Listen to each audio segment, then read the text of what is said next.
Apologies, as my phone keeps ringing every single time I'm about to start making this message. But my message is to you, Azania. It is to you, the children of South Africa.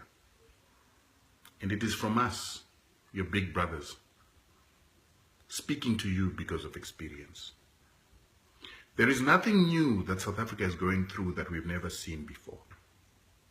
Our parents, once upon a time, very content to continue to serve the white man, to continue to be slaves of the white man, and to continue to earn money from debt for the sale of their resources. Once upon a time, our parents thought that success was selling their children's futures, their children's heritage, their children's land and resources to the white man for them to be able to drive nice cars, have TVs, and send their children to expensive schools. But today, Zimbabwe has had to pay the price for the comfort that our parents had. There is no revolution without suffering. There is no revolution in which the people do not lose for a certain time in order to build for their children's futures. Some great man once said that a generation has got to wear overalls and they've got to use shovels for the future generations to wear suits.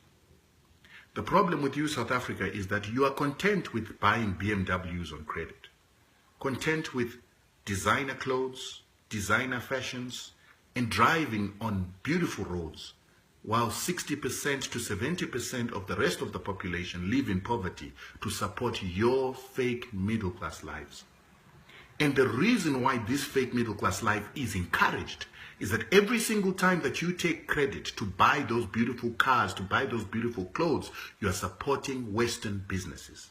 You're supporting European car companies, Japanese car companies, and you are supporting retailers that are Europeans. You are going into debt so that your resources, your land, continues to be controlled by the white man for the benefit of the white man, not knowing that you're eating into your children's futures. When your resources go and you get in return a BMW on credit, for which you're going to pay a very high interest rate, when you give away your resources and your land so that you can get a loan to buy a house in a complex, to buy a house in an estate, who do you think is going to pay for all this consumption that you're going through now? When you spend money on champagnes, Scotch whiskey, and you spend money on the Durban Julys, whose products are you buying and whose future do you think that you're eating into? It's time that you guys become a little more smarter than this book knowledge that is based on ignorance. You are spending into your children's futures. Your resources are no longer what they used to be, but they're getting depleted. For 100 years, South Africa was the biggest producer of gold in the world, but today you're outproduced by China. For 100 years, this country was the biggest producer of diamonds, but today you're outproduced by Botswana and Russia. All this is a sign that your resources are becoming depleted. And as they become depleted, the white people begin to consolidate their capital and move it to other jurisdictions. They are beginning to look for new destinies to take the money that was made off your resources, off your ancestors' slave labor, and off your stupidity. And it's now being taken to other destinations. Our parents did the same. They sold our economy. They didn't build an economy. They got salaries, they bought cars, they took us to good schools, but they never made sure that they built capital. But even though our parents were as bad as your generation, during that time, they built black banks, they built black insurance. And you might not understand the importance of black banks and black insurance, but it is the insurance that collects monies and creates a surplus that can start locally owned banks. It's through locally owned banks that you can be able to have your own telecommunications industry, your own farming industry, your own industry, because you can finance it on your own. South Africa does not have a single black bank. South Africa does not have a single black insurance. You are reliant on white capital, which is European capital. And then you wonder why they cannot give money to up-and-coming black entrepreneurs. You don't own the capital. It is owned by your competitors, and they will not allow black entrepreneurs to rise if you are going to compete with Western production, Western goods, and build your own industry. When will you wake up to know these things?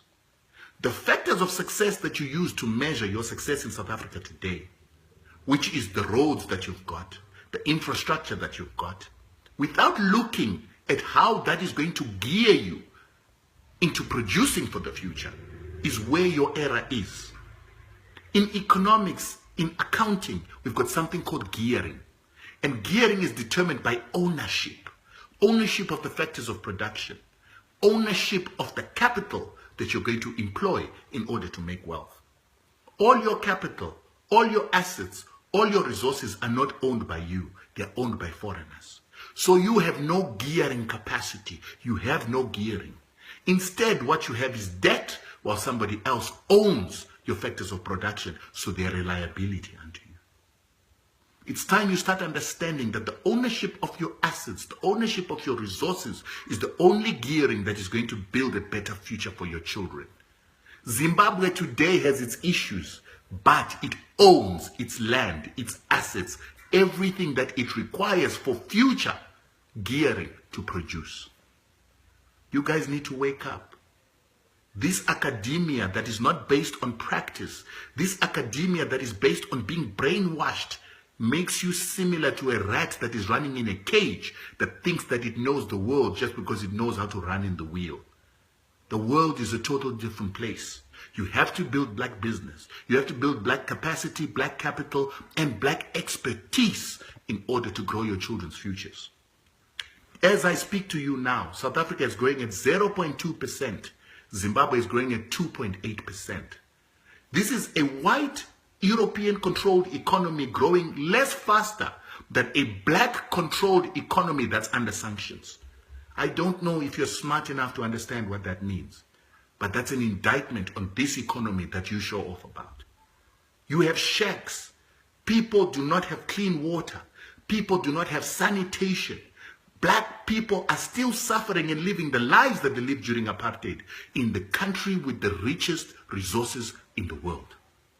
15 trillion plus worth of resources, but you cannot build housing for your people.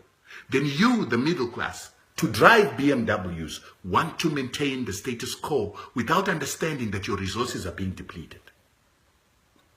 You need to be smarter than that.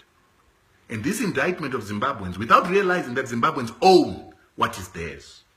This indictment of Zimbabweans, without you learning from them as your bigger brothers who have been through this struggle way before you, is an indictment on your intelligence and your indictment on understanding the importance of Pan-Africanism. You are the weakest link in Pan-Africanism. It is time that you get on the bandwagon and understand that the ownership of resources is unequivocal. The ownership of our land is unequivocal. Spending on goods, on Western goods, while depleting our children's savings is not smart. Slavery to the white man while he depletes your resources and gives you the peanuts is not smart. You will get to a time where you will regret this. Fortunately for us, we had a government that was smart. In as much as our parents were as foolish as you, our government gave us education. They developed a black capital class. That black capital class sabotaged the country and left with white capital, but at least our government created a black industry. Black banks, black insurance, black hotel groups, and black farmers. They created an entire sector of black business people.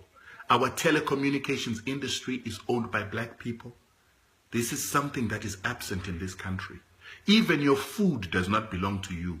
It is owned by the Americans, by the Swiss and the Germans. You don't even own your own seeds.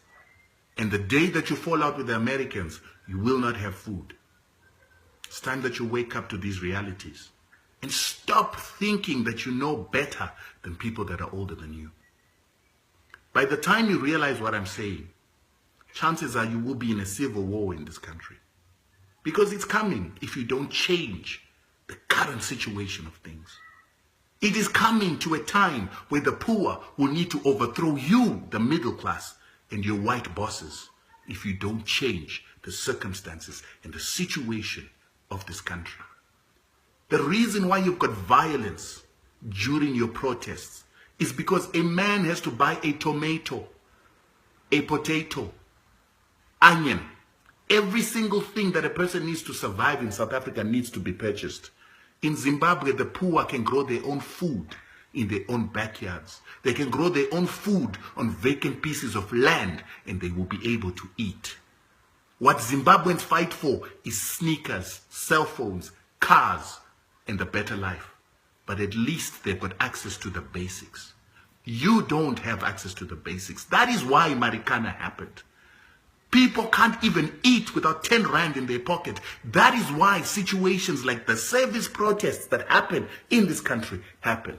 Because people are hungry without money. It's also the reason why men and women have got to go onto the street and do crime in order to survive. Because the factors of production and survival were taken from them.